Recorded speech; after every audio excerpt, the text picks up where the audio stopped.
Ang DZRH Serbisyo, gabay sa kalusugan on radio. Programang magpapaliwanag ng iba't ibang karamdaman sa simpleng paraan. Maghahatid ng pinakabagong balitang pangkalusugan, tara na at alamin paano makaiiwas sa sakit. Programang handang makinig sa inyong mga daing, magbibigay ng saya at ngiti sa bawat pamilyang Pilipino. DZRH Serbisyo, gabay sa kalusugan on radio. Kasama si Dr. Gary C., ang ating gabay sa kalusugan.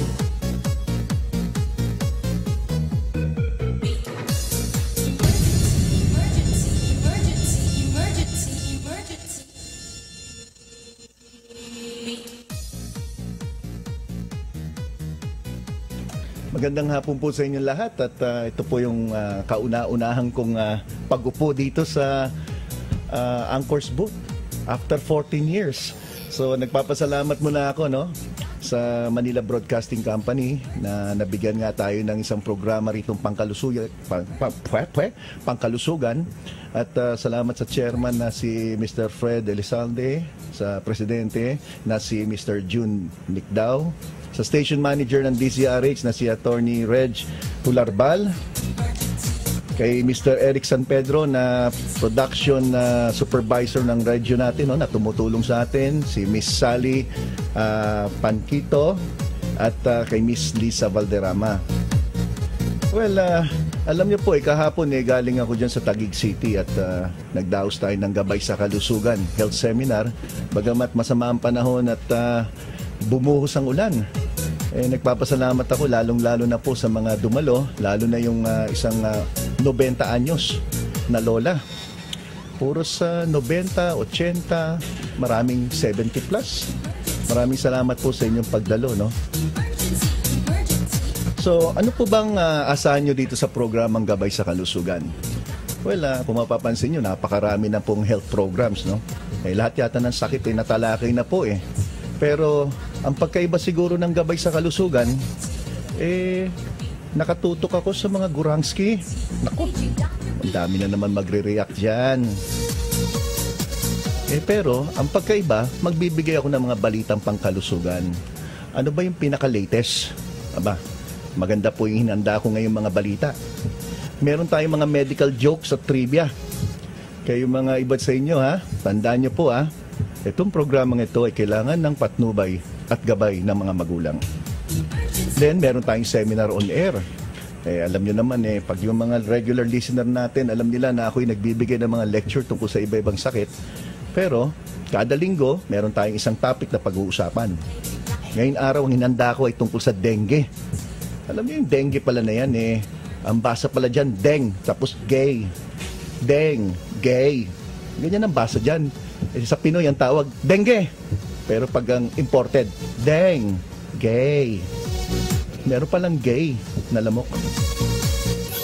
Tapos may portion po tayo after the seminar, yung itanong mo kay Doc at yung liham ni Lolo at Lola. Ito, excited ako Kasi karamihan naman ng Lolo at Lola, wala namang cellphone yan Yung iba nga, hindi makapindot, matigas na ang daliri. Yung iba, yun na lang nga tumitigas. Pagkatapos, yung iba dyan, wala naman telepono, kaya hindi rin makatawag. Marami naman ng lola, hindi naman marunong mag-internet. So, yan ang bibigyan natin ng pansin.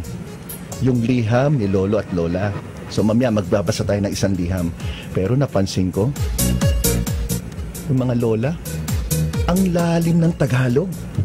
Abay, hindi ko maintindihan yung iba. Pero tingnan natin, baka kaya nating himay-himayin yan. Then pagkatapos ng programa, ang pag-uusapan natin, syempre yung ano ba yung mga tanong, mga sakit, at hahandugan ko ka ng harana si Lolo at Lola. Abay, sinubukan ko lang Nag-play ako ng mga lumang kanta, mga 1940s, 50s, 60s. Abay, nung nandun ako sa Lunas, kasama ko si Chris, ang dami ko natanggap na text. May umiiyak daw habang kinakanta ko yung Maala-ala mo kaya. Yun daw ang team song nila. Pagkatapos may nag-text. Alam mo, Doc, habang kumakanta ka, si Lolo ngumingiti. Bakit kaya? So yan yung portion na tinatawag nating harana ni Papa G. Harana ni Papa G. Aba, kung may Papa Jack dun sa kabila, lalagyan natin ng Papa G. Ibig sabihin ng Papa G, Papa Gary, kasi may nag-text yung G ba, ibig sabihin Guransky.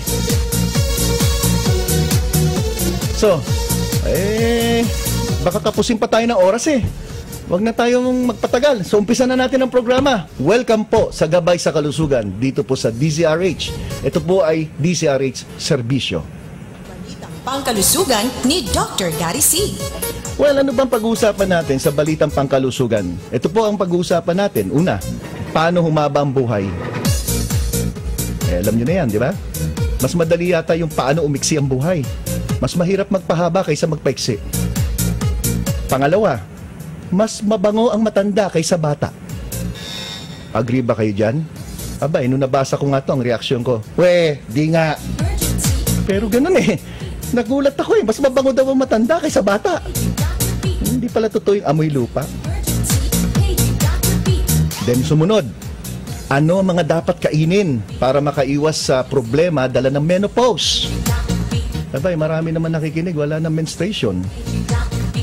Swak na swak po ang topic sa inyo, At ang pang-apat na topic natin sa Balitang Pangkalusugan, suka. Ano yung suka?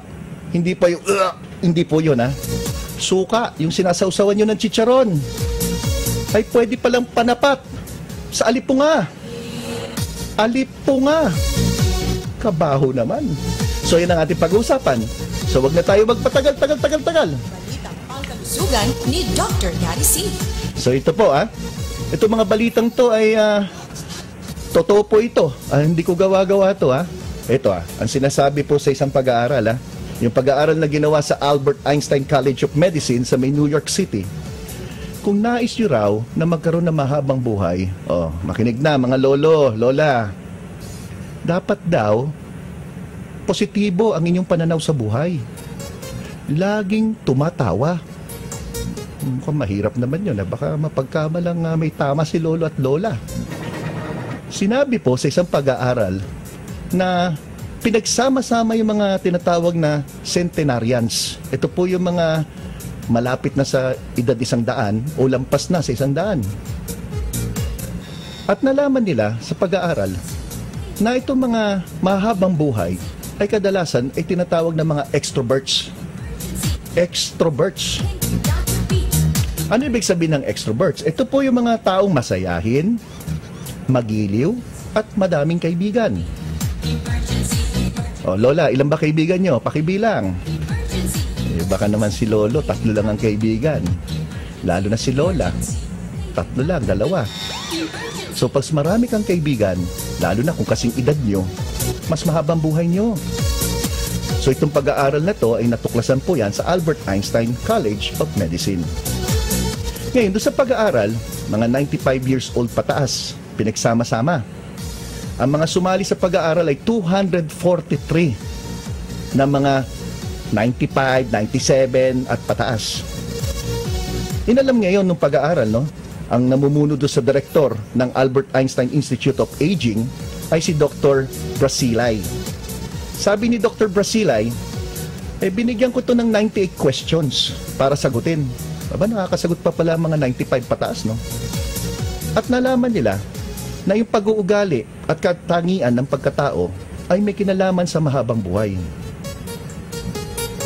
So ano pang sinasabi? Kailangan daw active ang social life. Ano ba ibig sabihin ng active ang social life? Di siguro ibig sabihin nun mabarkada ka. Mga bagets pag sinabing active ang social life andyan, nag-eyeball, nagiinuman, toma. Wag naman po ganun mga lolo at lola. Ngayon, sumasang-ayon yung isang pag-aaral na ginawa naman sa Boston University.